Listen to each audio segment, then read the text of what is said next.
هذه الأمة أكثر إرشادا في الناس بالجذب إلى الله سبحانه وتعالى.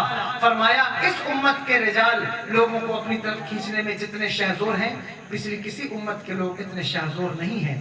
اسی لیے لوگ اولیاء کی بارگاہ میں سمٹ کر چلے آتے ہیں، اس لیے کہ وہاں دین کا بھی فائدہ ہوتا ہے، دنیا کا بھی فائدہ ہوتا ہے، روح کا بھی فائدہ ہوتا ہے، جسم کا بھی فائدہ ہوتا ہے، نگاہ قلب و جو ہے وہ قلب اور نظر دونوں کا فائدہ ہوتا ہے. یہ ولیوں کی بارگاہ ایسی بارگاہ ہے جہاں انسان کا فائدہ ہی فائدہ ہے، نقصان کچھ بھی نہیں ہے. نگاہ مرد مومن سے بدل جاتی ہے تقدیریں، اگر ہو ذوق یقین پیدا تو کٹ جاتی ہے زمین. نگاہ ولی میں وہ تاثیر دیکھی، بدلتی ہزاروں کی تقدیریں بدلتی ہیں ولیوں کی. آپ کہیں گے مطلق تقدیر بدلتی، ٹھیک ہے، آپ اس کی دوسری قسم ہی لے لیں، آپ کی میری نظر میں وہ مبرر حقیقی اور اضافی سب ہے اس وقت، لیکن بہرحال تقدیریں بدلتی ہیں ولیوں کی بارگاہ میں. اللہ اکبر کبیرہ، ولیوں کے دربار سے تقدیریں بدلتی ہیں، انسان کا بھلا ہوتا ہے. یہی وجہ ہے کہ خانقاہوں کے ارد گرد آپ دیکھیں گے لوگوں کا ڈیرا اور جب غفیر لگا رہتا ہے. جب تک وہ حیات تھے تب تک بھی لوگ ان کے ارد گرد گھومتے رہے ہیں، اور وہ دنیا سے چلے گئے تو بھی ان کے آستانے لوگوں کو فائدہ پہنچا رہے ہیں. مجھے بتاؤ، ہاتھ ٹوٹا ہوا ہے، پیر کٹا ہوا ہے، آنکھ باہر نکلی ہوئی ہے، بدن پر کپڑا نہیں ہے، اور گاڑی پر زمین پر گھسٹتا ہے ایک انسان، غریب نواز کے آستانے کے سامنے پڑا ہوا ہے. کیوں پڑا ہے؟ اسے معلوم ہے کہ مخلوق کا جو فائدہ اللہ کے ولیوں کی بارگاہ میں ملے گا وہ کہیں نہیں مل سکتا. اس لیے ان بارگاہوں میں وہ پڑے ہوئے ہیں اور ان کو بھی فائدہ مل رہا ہے، فقیروں کو بھی فائدہ ہے، بادشاہوں کو بھی فائدہ ہے. ولیوں کو عظمت اس لیے ہے کہ ان کی ذات سے لوگ فائدہ حاصل کرتے ہیں، برکتیں حاصل کرتے ہیں. فرمایا اخرجت للناس، تمہیں نکالا اس لیے گیا ہے تاکہ تم لوگوں کو فائدہ پہنچاؤ، اور آپ بھی ایک دوسرے کو فائدہ پہنچائے کیجئے، شیئر کیا کیجئے چیزوں کو. قرآن پاک میں سورہ معاون کے اندر مذمت آئی ہے ان لوگوں کی جو روزمرہ کی چیزوں کو ایک دوسرے سے شیئر نہیں کرتے.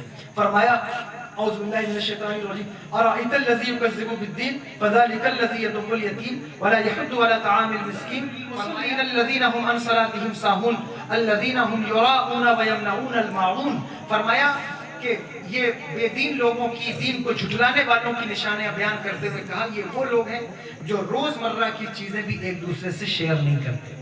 یعنی روزمرہ استعمال کی چیزیں اس سے آپ دوسرے کو، یعنی آپ کے ہاں کوئی چیز ہے، کوئی پانی کا پائپ ہے، لوگ بغل والوں کو دیتے ہیں.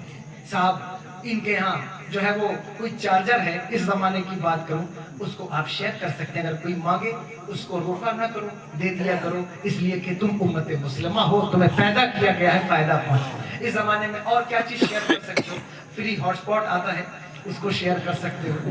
اور بھی چیزیں ہیں جو آپ ایک دوسرے، بائک ہے، چیزیں ہیں، اگر کوئی کسی کو ضرورت ہے، آپ کے پاس گاڑی ہے، کار ہے، آپ کو چاہیے کہ آپ کا دروازہ اس کے لیے کھلا ہو.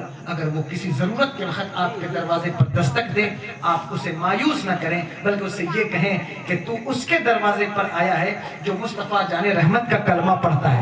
اور اس نبی کی شان یہ ہے کہ اللہ اکبر، واہ کیا جود و کرم ہے، شہ بتا تیرا نہیں سنتا ہی نہیں مانگنے والا تیرا.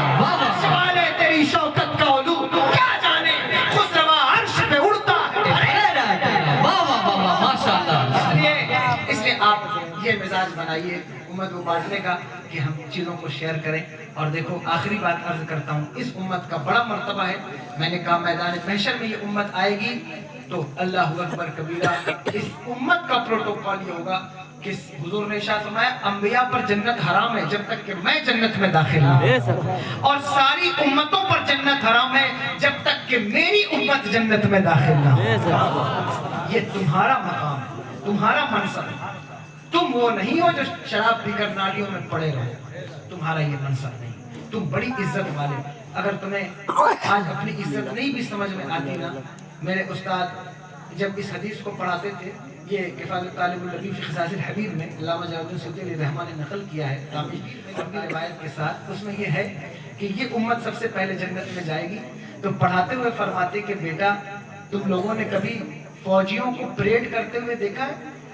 ہم کہتے ہیں دیکھا حضرت. کہا جب فوجی پریڈ کراتے ہیں، ایک ریہرسل کراتے ہیں، تو سارے فوجی لائن بائی لائن آگے پیچھے چلتے ہیں. بولو چلتے ہیں نہیں چلتے ہیں؟ اور جو ہے وہ جو آگے رہتا ہے وہ یعنی کہ سب سے آگے چلا جاتا ہے، پھر فوجی کہتا ہے اباؤٹ ٹرن، تو جو سب سے آگے رہتا ہے وہ سب سے پیچھے ہو جاتا ہے، اور جو سب سے پیچھے رہتا ہے وہ سب سے آگے ہو جاتا ہے۔ بولو ہوتا ہے یا نہیں؟ وہ چکر کاٹ کے نہیں پلٹتے۔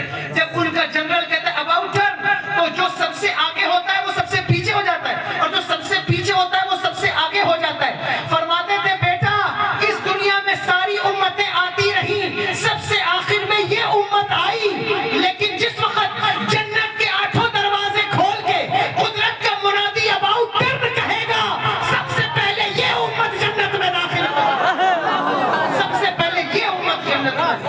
یہ تاج تمہیں عزت کا اللہ نے عطا فرمایا ہے، کنتم خیر امت اخرجت للناس، یہ تمہارا منصب ہے۔ تم لوگوں کو گالیاں نہ دو، تم کسی کو ماں کی گالی، کسی کو باپ کی گالی دیتے ہو، تمہارا منصب نہیں۔ ایک گالی دینے ایک بچھو قبر میں تیار ہوتا ہے، مولا کائنات کہتے ہیں نہیں نہیں، تمہارا منصب گالیاں دینا نہیں، تمہارا منصب لڑائی جھگڑے فتنہ فضول کرنا نہیں، تمہارا منصب جو ہے وہ بڑا اعلیٰ ہے۔ اگر تم یہاں اپنا منصب نہیں بھی سمجھ سکے، میدان محشر میں تمہیں سمجھ میں آئے گا کہ ہمیں اللہ نے کیا مقام دیا ہے، اگر ایمان کو بچا کر لے جانے میں کامیاب ہو گئے۔ استغفر اللہ ربی۔ بہت مبارکباد پیش کرتا ہوں ان لوگوں کو جنہوں نے آج کی یہ بزم سجائی، مجھے سے حقیر کو، کم علم کو بلایا اور کوئی بات سننے سنانے